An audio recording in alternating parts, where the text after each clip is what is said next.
Hi, I'm Bryan Mullin, and this is Balls Out Physics, Episode 4, the ISS, Satellites, and the Thermosphere. When I first started researching flat Earth theory, one of the first things I had to accept if I was going to even think about the possibility would be that NASA and all of the photographs or composites, as they are actually called, or in video, whatever you want to call it, from space is fake.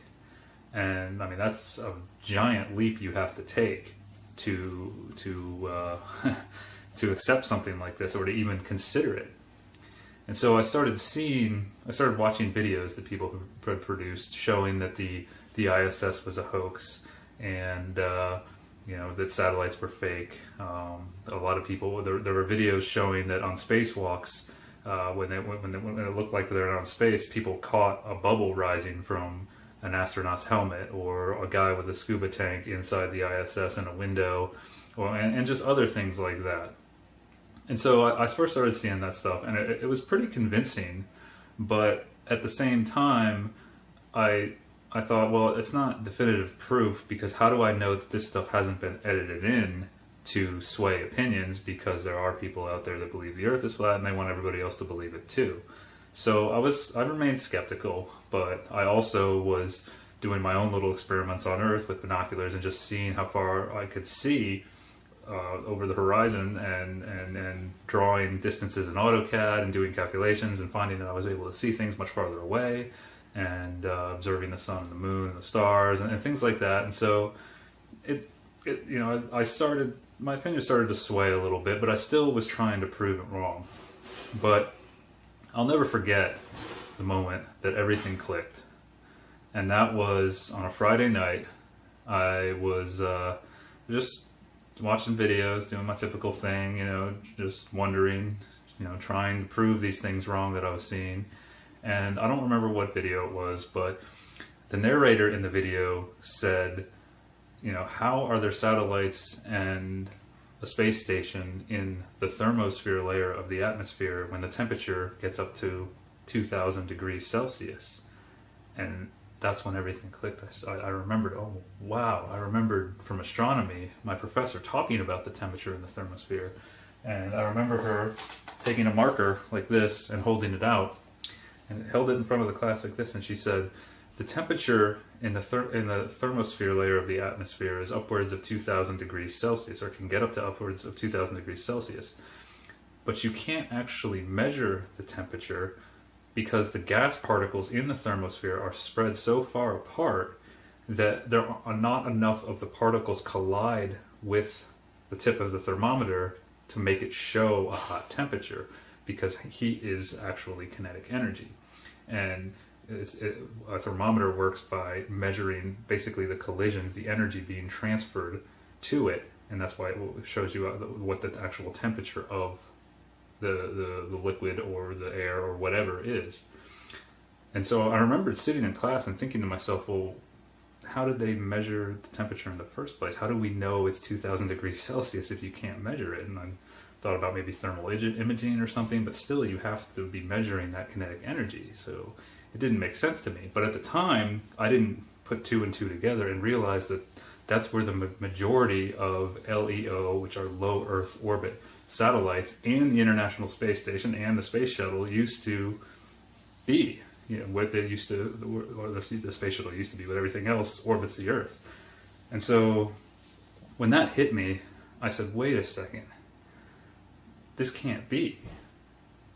And I thought about the thermometer. I really started to think about thermodynamics, and I had to take thermodynamics to get my engineering degree, and so I went and I pulled out my thermodynamics book.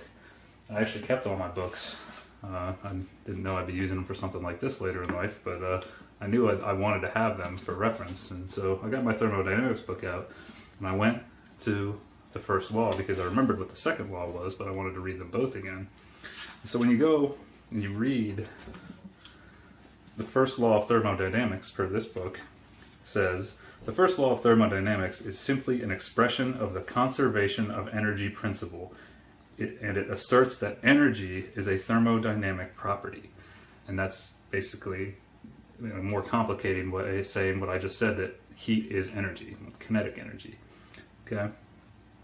And the second law of thermodynamics asserts that energy has quality as well as quantity, and actual processes occur in the direction of decreasing quality of energy. And what that means in terms of heat is that heat, something that's hot heat will move to a colder area, because the energy in something that's hot is higher than the energy in something that is cold. So they give an example, and they say, for example, a cup of hot coffee left on a table eventually cools, but a cup of cool coffee in the same room never gets hot by itself. The high temperature of energy of the coffee is degraded. It's transformed into a less useful form at a lower temperature once it's transferred to the surrounding air. So they give a little picture, or they show a little picture of this. I mean, you can probably imagine a cup of coffee cooling down, but they show that, you know, if the cup of coffee is 70 degrees Celsius and the surrounding environment is 20 degrees Celsius, eventually the heat will dissipate from the coffee and become the same temperature as the room around it, or the area around it. I mean, this is common sense. Everyone knows this, that if you leave something out that's hot, soup or whatever, and you don't consume it in time, it's eventually just going to be room temperature, and it may not be as enjoyable. So, keeping that in mind, hot goes to cold. Now, before I took thermodynamics, I actually knew this pretty well, because my dad is a mechanical engineer, and he basically groomed me to be an engineer from birth, because that's what he is and that's what he knows. And he told me hot goes to cold. He wanted me to know that. It was something he was adamant about. But the way I really learned it is whenever I would leave the back door open in the summertime, he would say, "Bryan, shut the back door. You're letting the heat in." But in the wintertime, it was, "Bryan, shut the back door. You're letting the heat out." He always said it right. He always said that the hot goes to the cold. And so that was always ingrained in my head. And then when I took thermodynamics, I actually found the class very interesting, because it built off of that basic principle that hot goes to cold. So why this all clicked for me, and you may or may not agree with this, is that I don't understand how this heat is not being transferred to the International Space Station and all the satellites up there. But so first, let's look at how the atmosphere is constructed, or the layers of our air exist above us. If you go to Google Images or Google Images, or just get on Google and type in layers of the atmosphere or temperature, you might find this chart. I found this one. I decided to print this one out because it was the most clear. They vary with elevations and where the delineation lines are, but I'm just going to use this one to explain this. Okay, so basically there's 5 layers of the atmosphere, or of our air, and we are in the troposphere. You might remember this from general science in middle school, or whenever you took something like that. And when you go up in elevation in the troposphere, the temperature decreases. If you go up in the mountains, it starts to get cool. You might have experienced this. I mean, it's very common knowledge that as you go up into the mountains, the temperature gets cooler, and that always seems kind of strange, right? Because you're getting closer to the sun. But there's reasons for it. I'm not going to get into that in this video, but the temperature gets colder and colder, down to around negative 50 degrees Celsius at about 10 kilometers over here, and then you get into the stratosphere, and temperature actually starts to increase a little bit, which I always found kind of strange that it goes back up, and up to about 50 kilometers, and then you get to the mesosphere, and then the temperature starts to decrease again as you get into the next layer, and it gets down to about minus 100 degrees Celsius, which is about 100 degrees less than the freezing point of water. And then when you cross into the thermosphere, though, the temperature starts to slightly increase from about 90 to 100 kilometers, based on this chart, and then it rapidly increases. I mean, it shoots up over 20, 30 kilometers. I mean, from negative 50, negative 100 degrees up to about 500, 1500 per this chart. Some say 2000 degrees Celsius, some say 2500 degrees. There's all kinds of numbers out there, but everybody can agree that it's really, really hot. 2000 degrees Celsius is very hot.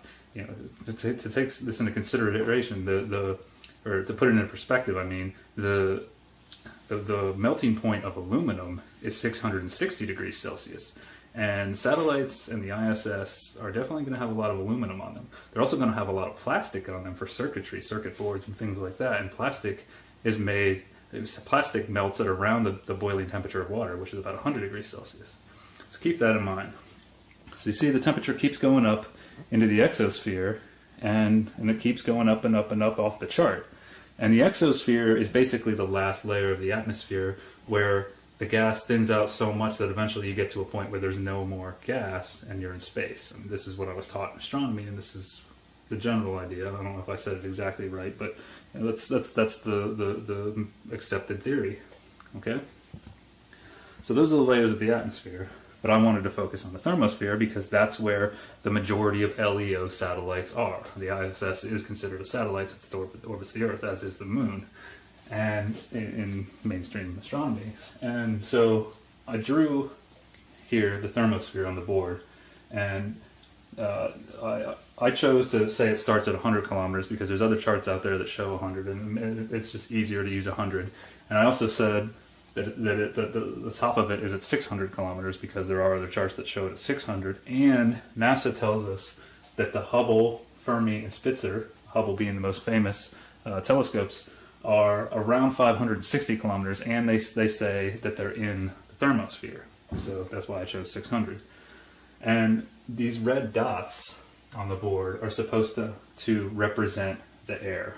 The gas particles, which basically the atmosphere up there, okay, and red because they're hot, and you know, I've also got the ISS and satellites up there, and down here I've got the lowest LEO, which is supposed to be around 160, 160 kilometers, and there's supposed to be thousands of satellites out there, so there's not just one down there, there's multiple, but this is just a representation, obviously not the scale.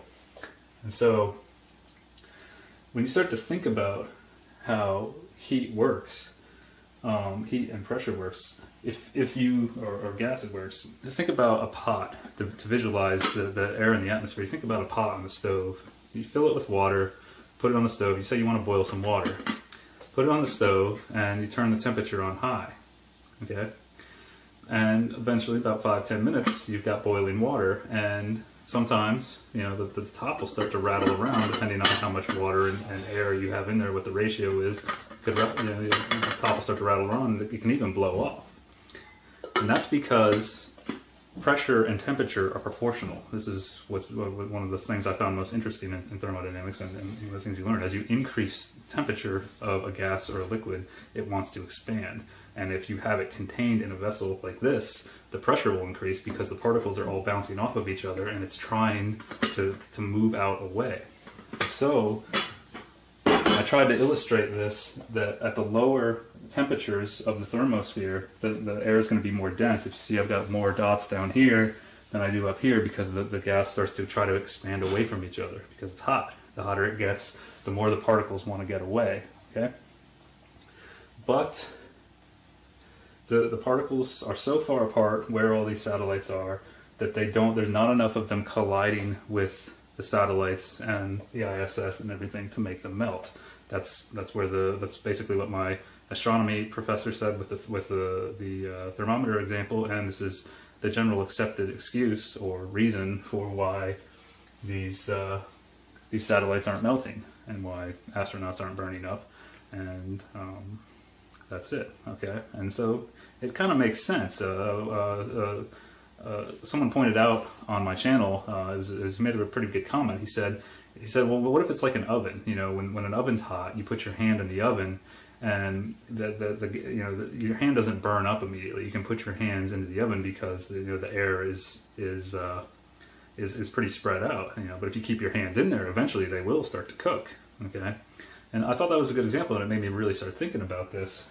And I thought, well, if something's hot, you know, to keep it hot with a surrounding cooler environment, you have to keep putting heat into it or energy into it to keep it hot. So going back to the pot example, the pot's on the stove, the lid's rattling around. You say, oh, the lid's going to blow off, so you turn the temperature. You just turn the dial off, turn the heat off right away, and usually the lid stops bouncing around pretty quick, and the pot and everything cools down pretty fast because the room temperature air around is so much lower. And that gets into potential difference. The lower the temperature, the more mass around something that's hot, the quicker it can the temperature can dissipate to the surrounding environment. Okay, so I started thinking about the thermosphere in this sense, and all these red particles, or these gas particles, the red dots representing them. Something's got to keep them hot, right? Because space is supposed to be cold, very cold, because there's nothing out there.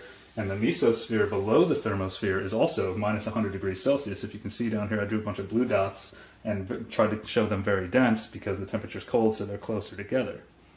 Okay? And another thing I wanted to point out, as kind of a side note, is that when you heat things, every material expands when you heat it. All materials expand. And if you remember solid, liquid, gas from basic science courses, they talk about, generally liquids become gases as you heat them. And so all materials expand as you heat them and contract when you cool them. But there is one material that does something different when it's cooled, and that's water. Water, when you heat it, it expands, just like in the example with the boiling pot, becomes steam, and the hotter the steam gets, the more it wants to expand. I think there might be a plateau, though. I can't remember. I've got to get back into that. But it does expand. And when you cool it, and it goes to its liquid form, it cools and cools and cools down to, the boiling point of water is 100 degrees Celsius, and the freezing point is 0 degrees Celsius. And water actually gets its most dense in its liquid form at about 3 or 4 degrees Celsius. There's been experiments and research on this. I'm not sure what the exact temperature is, but somewhere around 3 or 4 degrees Celsius, water is actually its most dense in its liquid form. And then when it freezes, something amazing happens, I think. It suddenly expands. All the particles fly away from each other and they freeze. I mean, they don't stop moving. They're still moving. I mean, solids still have particles moving in them, or atoms, molecules, whatever you want to call it. But the water freezes and becomes less dense, and that's why it floats, because it's less dense than the water. That's pretty amazing when you think about it. I mean, water makes up our bodies, and 75% of the Earth, 75% of our bodies, 90%, and some people say. I mean, it varies, and it's the life giver, in my opinion, of all materials. I mean, we have to have water, and it does this amazing thing that nothing else does. I'm getting a little off track there, but I think that's a very interesting side note and something to keep in mind when you're thinking about things heating and cooling. Okay, but back to the thermosphere. Okay, there's gas here, and there's air in the thermosphere, represented by these particles, and they're hot, really hot. As you get up to the top, they get around 1,500, 2,500 degrees Celsius, as I've written up here, and they get in the exosphere. The air particles are still hot, but they're very far, they're spread apart, and not enough of them are colliding with the objects that are up there, so that's why we're told that they don't burn up. Well, something's got to be keeping the thermosphere hot. And what is that? Well, obviously it's the sun, because that's what's supposed to warm the Earth. But that's also kind of questionable, because the reason that heat isn't transferred to the satellites is because the air particles are too far apart. Well, in space, there's supposed to be no air, no gas particles. Okay, I had to cut. But there's no air in space, right? And so keeping this in mind, with the particles being too far apart to transfer heat to the satellites in the space station, how does heat from a sun that's 93 million miles away travel through the vacuum of space to get to Earth and warm the Earth? That was always a big question for me, and it doesn't make a lot of sense. But it is accepted that electromagnetic waves can pass through space or through a vacuum. Okay? And light in astronomy, it covers the whole, that term covers the whole electromagnetic spectrum. And to give you an idea from my astronomy book, here's the electromagnetic spectrum up here at the top. And you can see it's made up of visible light, which is the rainbow in the center, and that's a very, very small portion of the spectrum. And then there's ultraviolet, infrared, X-rays, gamma rays, and radio waves, of course. And radio waves need to be able to travel through space for NASA to communicate with the space station, right? Or with the space station and Apollo missions, whatever. That has to be true for communication to be true.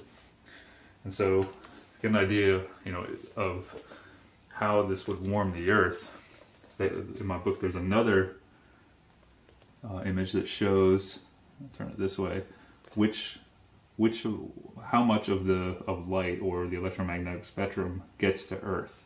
And as you can see, only visible, a little bit of ultraviolet and radio waves can get to Earth through the atmosphere.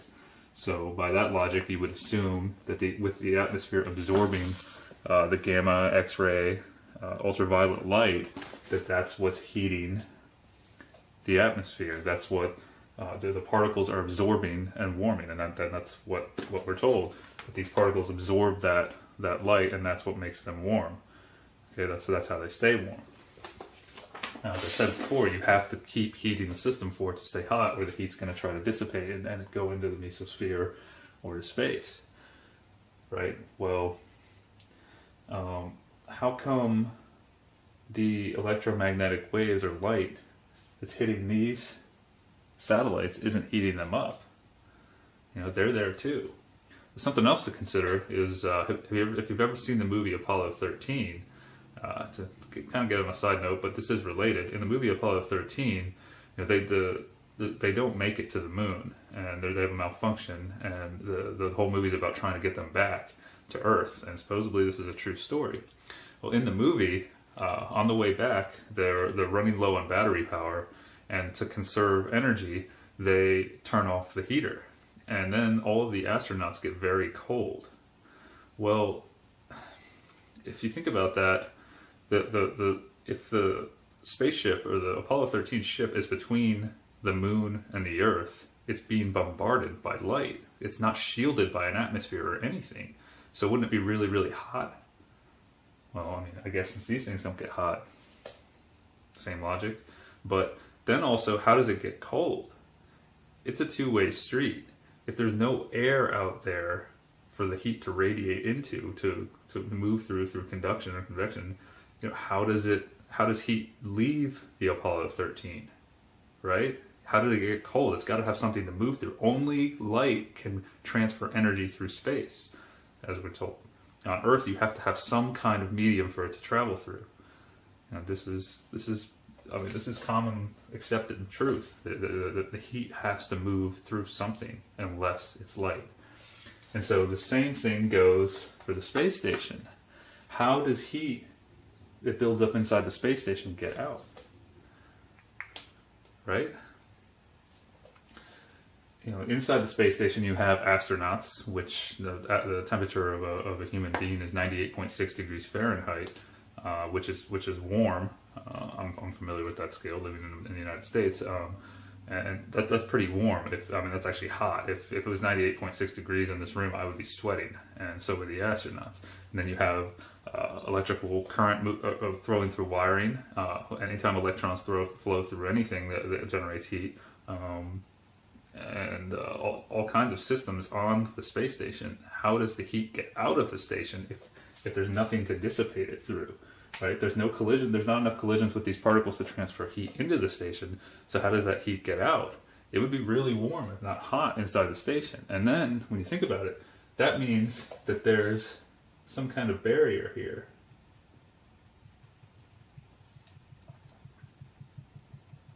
Around the station that doesn't allow, basically invisible barrier is formed. There isn't a barrier there. An actual, a theoretical imaginary barrier is there that doesn't allow heat in or out because it's a two-way street, like I said. So how does this work? They have to have a set temperature before they even get into the thermosphere. There has to be a nice, room temperature in the United States is usually 72 degrees Fahrenheit.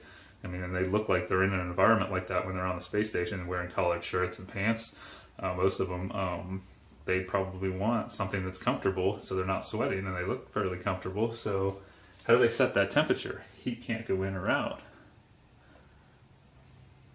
So going back to the electromagnetic waves and it's hitting these satellites, but they don't get hot. But if these gas particles absorb light and energy and get warm, these satellites are made of metals and very dense matter, and they're cool. They're going to absorb that light too. How do they not absorb the light? How does it choose to only warm the atmosphere but not the satellites and not the Apollo spacecraft or not any of the probes that have been out in space that are getting hit by direct sunlight? It doesn't It doesn't add up to me. It defies logic. And another thing to think about is these black lines here are supposed to represent the solar panels on the ISS. You can look up an image of it on Google if you want to see it. I didn't draw a perfect picture of it, but that's generally what it looks like. Solar panels absorb light to create electricity. And if the temperature gets up to 1500 to 2500 degrees Celsius up here, let's say it's 1500 as I've got over here, I'm just taking approximate temperatures based on that chart I showed at this elevation. I've got 1000 down here for the LEOs. Those solar panels absorb electricity, or absorb light to make electricity. And they can work in 1500 degrees Celsius temperatures. That's very, very hot. And okay, let's say they can. And they're getting hot and they're connected to the station. Shouldn't they be transferring heat into the station? I mean, through the matter that they're connected with? I've heard people say that the satellites and the ISS have like a reflective material on them that reflects the light. Okay, but that would work for the station. But what about the solar panels? They are absorbing the heat, and the heat. If you hold a steel rod and you light a fire under one end of it, eventually the heat will travel through to the colder end of the steel rod on the other side. Metals conduct heat. I mean, basically all matter does. So heat will distribute itself through all matter. Hot goes to cold. It'll go to the colder pieces of matter. So how does this work? And if there is really a reflective material that can then reflect the light back off of you, I want clothes made out of that for an August day in Florida, because when the sun is on you in August and early September in Florida, it is miserable here. It is very, very hot and it's humid. Yes, the ambient temperature around me is also warming me, but when I go in the shade, it's cooler. So if you can get this reflective material, I really want some. I want a hat made out of it, everything. Of course, they'd probably say it's very expensive. So this, in my opinion, defies the second law of thermodynamics. And we write laws. Science says something's a law. I don't agree with this, but we basically say that nature has to follow that law all the time. I think that's a little arrogant for us to do, but that can be seen in the whole theory of dark matter. That dark matter is theorized because galaxies appear to spin so fast that there's not enough mass in them that defies the law of conservation of angular momentum. So we have to theorize that there's dark matter to obey our laws of science. But this is disobeying the second law of thermodynamics. So we're contradicting our methods of analysis here and acceptance. So I can't believe that these things are here. I can't believe that any spacecraft have gone to the moon because they would get hot based on how all of this is supposed to work. And so I'm sure scientists and engineers have thought about these things before, and I did before I even started to question it not being real. But when you see a picture of these things, animations, really, because there are no real pictures of satellites, you can look this up, they're all CGI, they're all animations for some reason. Where you see astronauts on a space station or out on a spacewalk, you think it's there. So all these questions about the physics go right out the window. I mean, at least they did for me. But then when I say, well, wait a second, what if they're faking it? Then all of this comes roaring back. And you put the two together, and it really starts to seem like we're being lied to here. And I have to admit, it broke my heart when I realized all this, when all this clicked for me. I don't want to believe that this isn't there. I used to be such a space nerd, and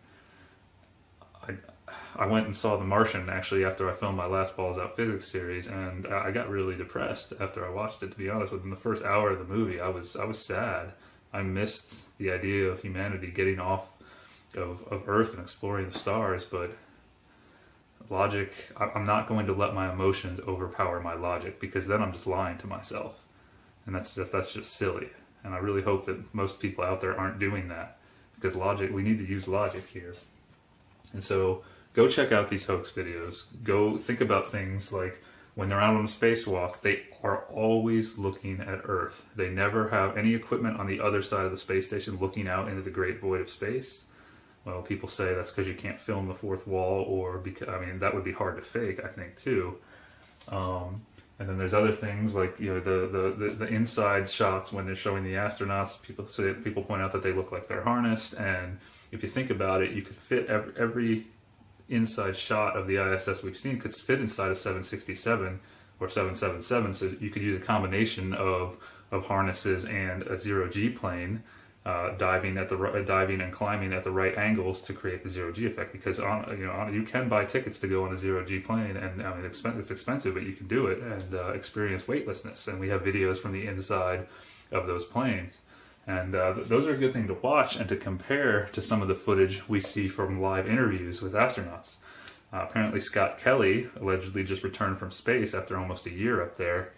And one thing I notice about him when he does his live interviews, or when he was allegedly on the space station, is that he always liked to end his interview with a backflip or a front flip, you know, to show off that he's in space. But he's bald, and when he did that, you notice his face and his head get red. Well, he's supposed to be in space. He's supposed to be weightless. So when he turns upside down, it seems like the blood is rushing to his head like it would on Earth. I don't think that should happen in space, because unless you consider maybe centrifugal forces are doing that, and going back into episode 3, if you watch that, where you know there's a force pulling towards the center of a circle in rotation, but that's supposed to be balanced in space, which I'll go back and make a sub video to episode 3 to explain that. But it doesn't add up. It really doesn't. So I don't know what to conclude. I cannot believe that they're in space. I think after all of this that all space agencies have been lying to us. It breaks my heart, like I said, but I mean it's pretty obvious to me that it's all been faked, and that means a lot of countries are in on this. And a lot of people say, well, that's too big of a conspiracy. It can't exist. Well, just because something seems too big, just saying it's too big does not disprove all of the evidence that points to the fact that it is actually happening. And something else to consider is that every single country that has a space program also has a privately owned central bank. And governments, the media, and our education systems, in my opinion, do a very good job of keeping that information from us, that central banks are privately owned by big banks. And so most people don't know that. That's a huge deal, in my opinion. It's really not that far-fetched to me. I mean, the amount of lies I've seen from governments and media in my lifetime, it just doesn't add up. So think about this one. Think about this being real or not. Ask yourself, do you really think they're up there? Go watch ISS footage. Go look at pictures of satellites. Ask yourself why when they're out on spacewalks, they never see the thousands of satellites that are supposed to be up there. You never see one go whizzing by. Or why they never, when they're inside the station, they don't show off more and show us the void of space from inside the station with a camera looking out. There's just not enough. I don't see enough to believe it's true, and then the physics is defied. So whether the Earth is flat or a sphere or concave, I don't know that really at the moment. I'm still working on that. I don't know if we have a working model of our world at all, but I know for sure that space, that men in space, human beings in space, is a lie. I don't think they've ever been there. And you may disagree with me, and that's fine, but make sure you prove it to yourself that they are there or they aren't there. Okay? Like I said, I don't want to believe it, but I have to follow logic. So, until next time, let's keep pushing for truth on this. And, one more thing I want to say is, last year NASA's budget was over $19 billion. Until we get some really good answers to these questions, I don't think we should be giving them that much money every year. And with $19 billion, you could easily fake this. It would be a lot easier it would be a lot more cost effective to fake this and have a lot more money left over than it would be to actually do it. So, until next time, think about all this. Peace.